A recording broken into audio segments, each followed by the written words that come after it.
If you're in the mood for a little bit of rustic Christmas decorating, then you've definitely come to the right place because that's exactly what we're going to do today.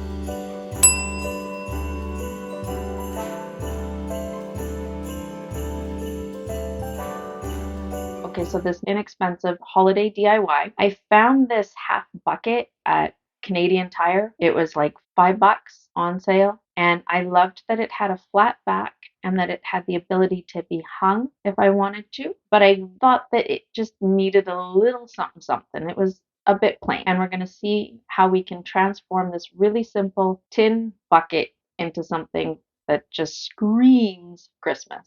Okay, for this first DIY, like I said, I just found this really nice half bucket from Canadian Tire for $5. It had a little sticker on the back, so here's a little tip. A little bit of Goo Gone, a nail file, and a damp cloth. We'll get rid of that right away. It also came with a little plug on the bottom if you wanted to put like a live plant inside. I don't, so I'm just gonna tape that in there though, so if I want to use it later on, I can. Although I am totally for the tin bucket, I just felt that this looked a little bit too new and I wanted to make it just feel a little bit more Christmassy. So I went in with not one, but two, and then a third coat of white chalk paint, just covering the entire front. Now you could cover the back as well. I chose not to because later on you're going to see what I do with it. And I sanded it between each coat to make sure that everything was nice and smooth, leaving the handle, the metal part of the handle, and the rims alone. Because for a little pop of color, we're going to paint out those handle, the metal part of the handle, and the rim around the top in red. This step is extra, but I also painted out the bottom of the tin. I just went in really chippy-like because when I display this later, you're going to be able to see the base. Okay, and then once everything was painted out white and red, I went in with a little bit of sandpaper and scuffed up everything. The red rim, the handle, and then I moved down to the actual pot or bucket itself and gave that a really good sanding down. I wanted some of that silver to show through. I wanted this to look like it's an old, worn, rusty bucket. Well, not so much rusty, but definitely worn. These wooden snowflakes, I can't remember if they came from Dollarama or Dollar Tree, but you can often find these sort of cutouts at either of the stores. And I just used a little bit of hot glue on each of the tips and the center and adhered this to the center of the metal bucket.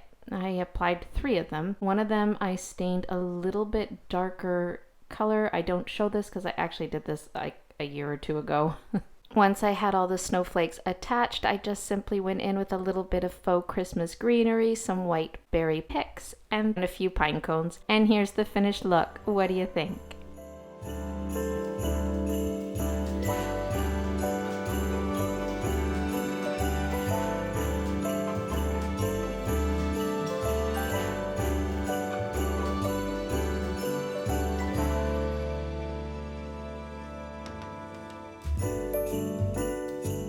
This is a basket that I store in our dining room by the back door. It's to store our dog cloths in. Not very romantic, I know. So that's why I wanted to give this basket a little something something so it can hide the ugly with a little bit of pretty. Okay, I've had this basket forever. She's very practical, she just ain't very pretty. So to give her a little bit of a makeover, I went up in with some Art Minds chalk paint and a big, thick, fluffy brush, and I just kind of went in with a distressed look. I didn't want to cover all of the dark underneath. I wanted some of that to pop through. I didn't want the metal handles anymore, so I painted those white as well and let that dry. And then I just went in with a little bit of Art Minds and a stippling brush and gently applied some of that wax to the handle, giving it a little bit of a rusty look. I found this wooden Christmas tree with some deer table decor at the thrift store. I have seen them at the dollar store before though, and I just popped it off. It was really easy to get off, just a little bit of wiggle. I'll show you right here with this deer. You just wiggle it back and forth and it just comes out of that groove so easily. I'm going to save the deer for later on. I'm also going to save this little wooden piece with the grids in the between because I think that could come in handy. And I do have a really good idea to use these with, but we're going to save that for later. And we're only going to work with these 5 pine trees. I don't love, but I don't hate the painting on the trees. I actually want to use the back side where it has just a natural wood grain, and I want to emphasize that wood grain with a little bit of antiquing wax. So I just went in with a foam brush and a bit of that antiquing wax, and then wiped away any of the extra wax with a slightly damp soft face cloth. Give these pine trees a little bit of added interest and a touch of winter whimsy. I just used a bit of that white chalk paint and a fan brush and applied a light coat of distressed looking paint. To adhere these wooden trees to the front of the wicker basket, I just went in with a little bit of Lepage wood glue, and I didn't do a very good job of showing me doing this, but I just applied it to every surface in the back that was possible, and then I went in with my hot glue gun and applied a line of hot glue on each of the trees. And then I used this to adhere the pine trees to the front of the basket with just the tallest one tipping over the top just a tiny bit. There really wasn't a good way to clamp this down, so instead I just placed a couple of heavy books on top against a wall and then just let it sit there until it glued down. And here you go. Here's the finished basket. I put some pine cones to make it pretty. At #real-life, this is actually just going to hold the claws I clean my dog's feet with.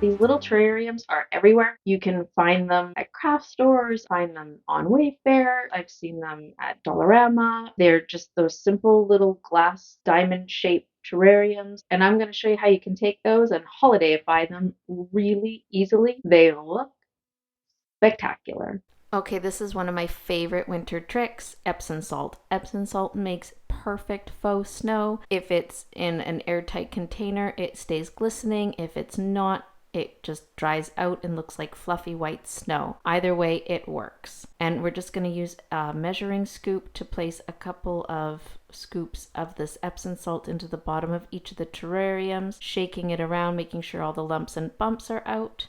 Okay, and you're about to see how easy this DIY is. I'm going to use different types of berries. I'm going with a bit of blueberries. I'm doing a blue Christmas. I'll link a video to that above. And then I have just some pine pieces, some pine cones, and some red and copper berries that I think are just going to look really pretty in this. So picked up from Amazon this box of mini pine tree bottle brush trees. They are so pretty and they come in several different sizes. So we're going to be using some of these in this DIY. I mean, look at these. They're so cute. And they also come in this like nice white sort of creamy color. Now you can use the ones from Dollar Tree. Here's some smaller of the Christmas trees. I just find these are maybe just a bit too small, but they would work as well. And here are, for my Canadian friends, some of the white bottle brush trees from Dollarama. They're a titch too tall for this DIY, but again, compared to the Amazon ones, these are a great find for like $1.25 for 3, I think. I'm not sure how much they were, but still Dollarama, you can't go wrong. We're just gonna start arranging some of these things inside of the terrariums. So I went in with a little pine cone and some pine boughs with a little bit of red berries in this first one. For this second one, I used one of those cream colored mini bottle brush trees, and then I added a little tiny sparkly frosted pine cone and some berries for a pop of color. For another one, I added another one of the little green bottle brush trees, and then I added a frosted pine cone and some of those little blueberries, and oh, they just look so pretty. But I'm dying to know, what do you think?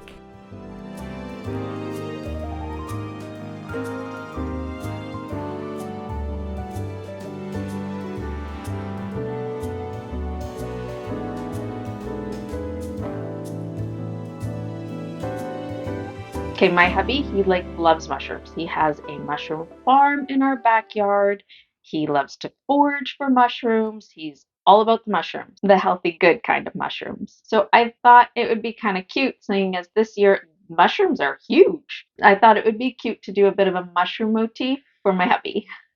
So that's what we're going to do. We are actually going to combine two of my husband's favorite things, mushrooms and trees, and we're going to put them together and make ourselves some really sweet, charming, rustic Christmas ornaments for our holiday tree. He's gonna love it. Okay, to recreate these mushrooms, I just have a bag of little wooden birch pieces and a very neutral looking scarf. That color did not suit me because it was basically the same color as me. So I just cut these out into little squares.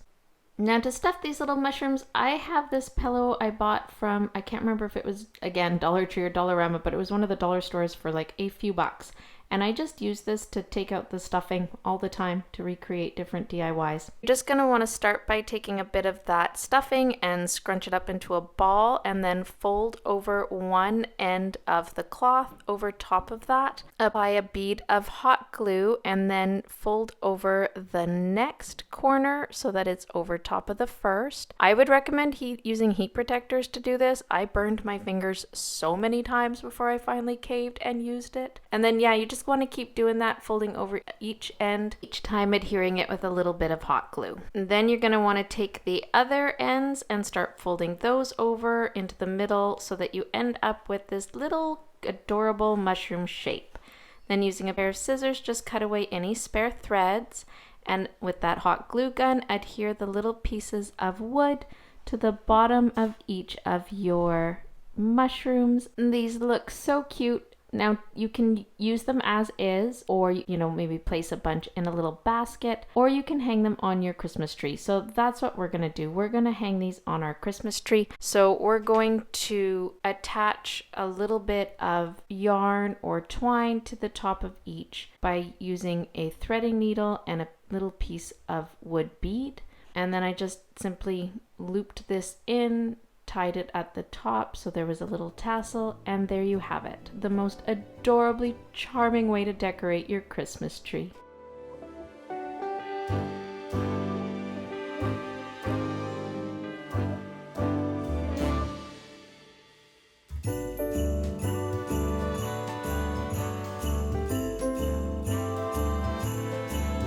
I just love using these frames that I find at Dollarama and some thicker wood decor pieces. And when you put them together and add a little creativity, you come out with these beautiful high-end wall decor pieces that you just can't go wrong.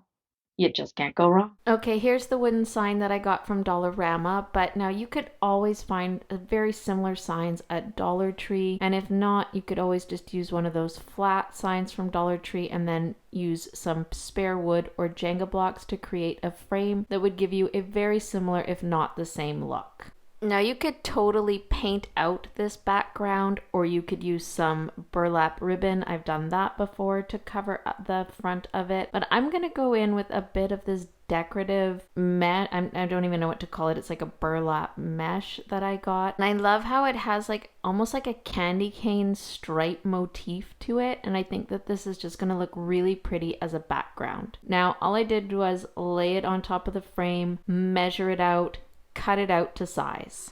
Now you could totally keep the backing on, but I actually decided to remove it. I'm not going to use it. I'll save that for a different DIY. And I pulled out all the little tongs in the back that hold that picture part in place and went in instead with a bit of the hot glue and attached that burlap ribbon directly to the outside backing of the frame. I had these beautiful wooden snowflakes, and I decided to give each of them a different application. So one, I just went in with a butcher block oil and gave it a nice little shining up so that you could see the original wood grain through it. For another one, I just went in with a fan brush and a little bit of white chalk paint and gave it a distressed look. On another one, I used my favorite milk jug paint, chalk paint, and again with that fan brush, just went in and gave it a little bit of a nice distressed look. Painted another one with a little bit of light blue chalk paint. I found that this kind of gave the snowflake a bit of a winter night feel. And then I just topped that with a little bit of the white chalk paint to just give it a little bit of a snowy feel. And then for the last one, I went in with a bit of that Art Minds antiquing wax. I covered the entire front of the snowflake with that. And then I went in with a little bit of a damp cloth and wiped down any of the extra antiquing wax just to give it a lighter look and to get that grain to really pop. And then to finish it off using that fan brush and a little bit more of that white chalk paint, I just applied a bit of that to give it a nice rustic feel. To attach each of these snowflakes to the front of the frame, I just went in again with a little bit of that Lepage wood glue and put a little dollop on each of the parts that would actually make contact with the wooden frame. And then I also used a little bit of that hot glue just to give it that immediate adhesion. And there you have it, beautiful holiday decor that can take you through Christmas and well into winter.